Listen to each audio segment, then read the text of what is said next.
So in the previous videos in this series, we've talked about drawing shapes in Google Drive, and one thing that is true about this tool is that we have no way really to know exactly how large or small our shapes are, which is fine if you're a casual EPPer, but if you're a little more serious about drawing templates and you want to have them in specific sizes, you got to do a bit of a workaround.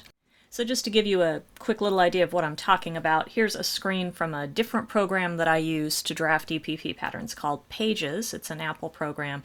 And across the top and down one side, I have these handy inch rulers so that I can use those to measure shapes. And I can also, within the tool, draw a shape.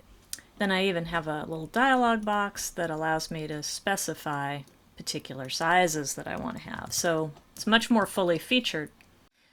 In Google Drive, let me show you a quick way that you can get around this if you want to be a little more precise in your sizing. I was searching in the public Google Drive template library, which is just this whole slew of different document layouts that you can pull into your own Google Drive to create really all kinds of crazy things. And hidden here in the miscellaneous category is this ruler template. Now this is really designed a little more around drafting. There are 3 different scales of ruler here, and the idea is that you'll delete the 2 that you're not going to use, and then you'll measure everything to the 3rd one. Okay.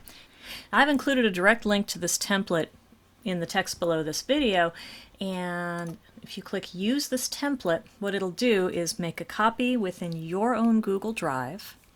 So now I've got copy of 3 scales for basic drafting, and this is editable now by me. So the first thing I'm going to do is get rid of everything I do not need, which is all these little indicators, and I'm going to go ahead and use the largest ruler.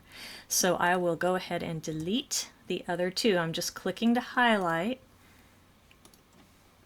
and then I'm deleting. And some of these are text boxes, so if you hit delete while the text tool is highlighted, all it's going to delete is text, so you have to make sure that this little double arrow tool is activated. Then when you click that, the whole box goes away.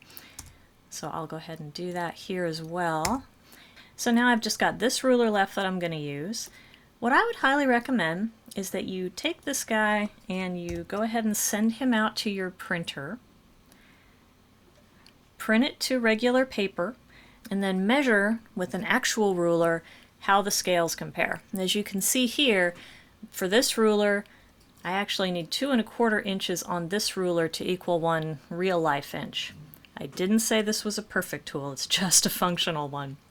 So I'm just going to take this ruler and I'm going to drag it outside the realm of my document. I want it to appear on the margins. I don't really want to waste page space on it, and I don't need it to print out. But I do need to be able to see the measurement lines.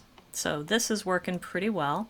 So now it's outside the page, and now I can take my shape tool, I can draw any shape I want. We've learned how to do this in previous videos, but now I have something that I can place my shape against, and I can adjust its size to get to the size I need. So if I want to get a hexagon with 1-inch edges, I know that in this little ruler template, 2 1/4 of these inches equals 1 real life inch. I can adjust my side to that length, and now I know I've got a 1-inch hexagon.